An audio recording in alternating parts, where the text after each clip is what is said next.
This video is now in session, and here we go again. Trump still remains the political star of the 2024 landscape, and that has been sort of bucking the trend that pundits have said over the past 9 years that Trump will eventually fade away. They said it in 2016, they said it in 2020, they said it in 2022, and yet Trump still remains the frontrunner of today's Republican primary. And so in this video, I'm going to talk about why he still remains super popular and how any of these candidates might have a shot, if any, to kind of break away some of that popularity of Trump's. So getting into the first part, it's important to know the context of the Republican Party, and I say this constantly now because a lot of Democrats and a lot of pundits just don't really understand what Republican voters are looking for. If you remember 2010 to 2014, there was a big chasm between Republican establishment, the Republican management, and then the values of Republican voters. And you could see this on issues such as immigration, especially so on immigration, because it struck to the core of Republican values of being this homogeneous society, of having a society that went back to the 1980s of a nuclear family, and then being conservative, having an American identity.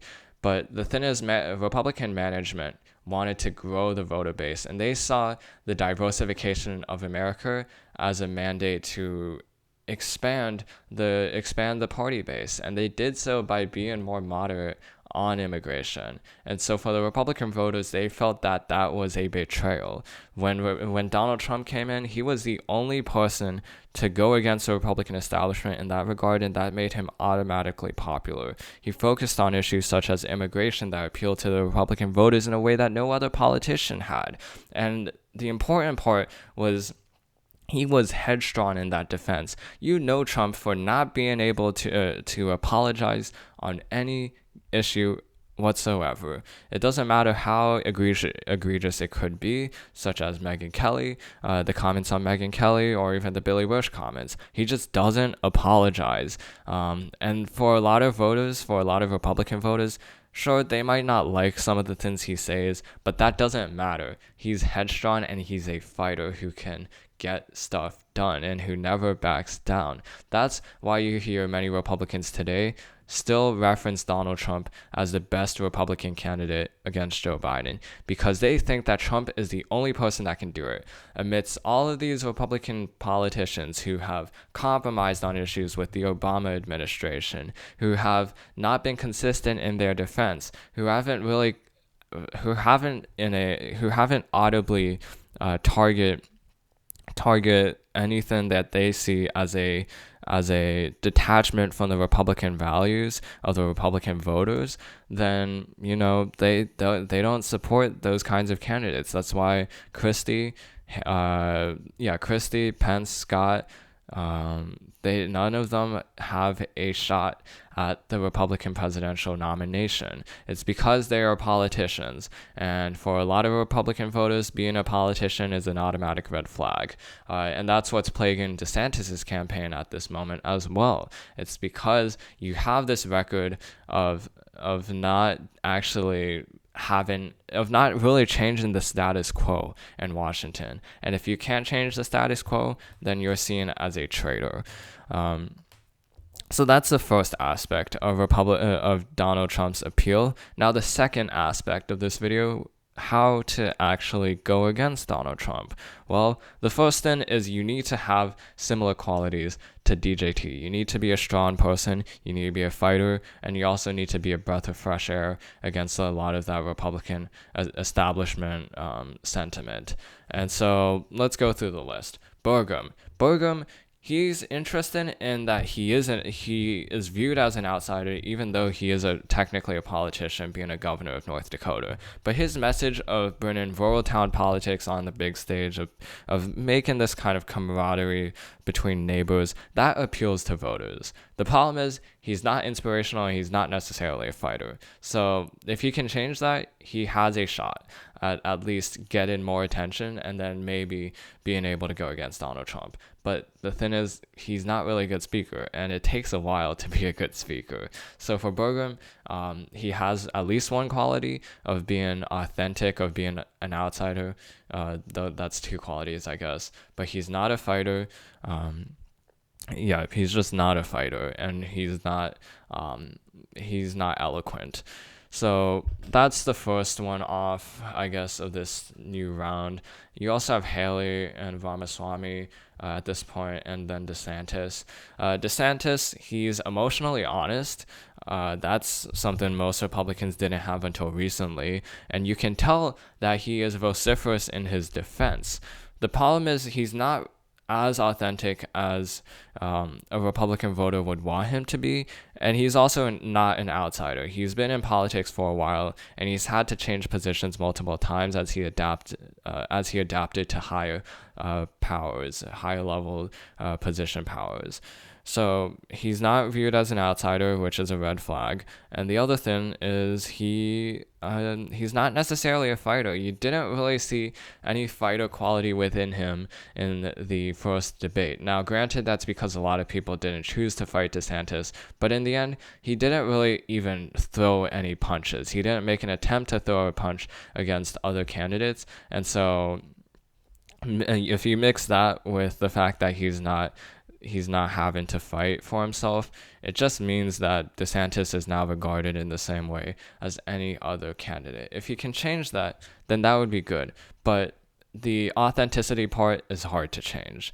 So that makes him somewhat disqualified for him being able to go against Donald Trump. Now you have Haley and Ramaswamy. Haley appeals to the Republican voters because if you remember the first part of the debate where she talked about reducing the federal deficit, that's a topic that many others didn't really talk about in this debate. And they certainly didn't talk about it the same way that Haley did. Not only did Haley rail against the Democrats, but she even targeted the Republican establishment, saying that under the Trump administration, Republicans in Washington grew the federal deficit by more than the Democratic Party, and that's something Republican voters have noted recently in the last federal debt ceiling standoff between the Republicans and the Democrats. That a lot of the Republicans were willing to make concessions, and if you watch conservative talk shows, you'll know that they that they railed against Kevin McCarthy because they made so many concessions to Joe Biden. And so when you see comments of Haley, they view her as strong, intelligent, capable, strong, nice lady, confidence. She is a fighter. The problem for her is not that she doesn't have any quality of Trump. It's that she doesn't really appeal to the value of the median Republican voter. If you watch the rest of that debate, she said climate change was real. She said that Republicans were taking abortion in too much of an extremist way. She said that Ukraine should be funded, continuously be funded. Those are comments that Republicans don't like. They appreciate her for being able to fight and stand her ground, especially on abortion, because she has a personal connection to it. But in the end, she appeals only to a certain Republican voter and not to a broad set of Republican voters. So her issue is more traditional. The problem is it's very hard to change your values and then still be viewed authentically. And authenticity is a very important quality that you'll need to go against Donald Trump. And so Haley will face a lot of headwinds in the future, but right now she is on a high though. She's getting a lot of donors behind her. And then finally we have Ramaswamy. Ramaswamy might actually be the only potential candidate who could beat Donald Trump, just because he possesses a lot of the qualities that Trump has. So the challenge for him is, how do you not only be a fighter, how do you not only be authentic, how do you not only be emotionally honest, but how do you distinguish yourself from Trump? You have the same qualities as him so far. You're an outsider, you're a businessman, you have unconventional views, and you are defiant against a deluge of criticism from a lot of these candidates. Well, the strategy that you would have to take is to focus on family issues. That's the one issue where Trump fails at. If you, I guess, look at this, and if you look at this voter panel that CNN did of Republican Iowan voters, they'll say that Donald Trump is very, he fought for them. The problem is he's not something that he's not really a family man. You wouldn't associate him as this inspiration for younger Americans, because he has these 4 criminal indictments against him, because he's had a series of salacious scandals against him. And you can say that those are Washington politics going against him, the swamp trying to go against him, the establishment trying to target him wherever they can. But in the end, it's not good optics to say to your child that you support a candidate in spite of all of these things against him. And so if Ramaswamy can say that Trump is the best president of the 21st century, and then say that he can kind of be a natural bearer of Trump's views, while Trump is facing all of these criminal charges, while he's focusing on those criminal charges, then he will be able to pardon Trump, and he will bring Trump back to his feet, and more importantly, he will bring America back to their feet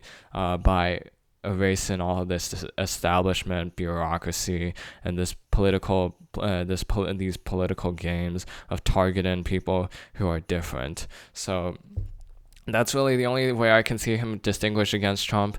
But if he can't do that, then he also does not have a chance. And that really I guess, sums up this video well.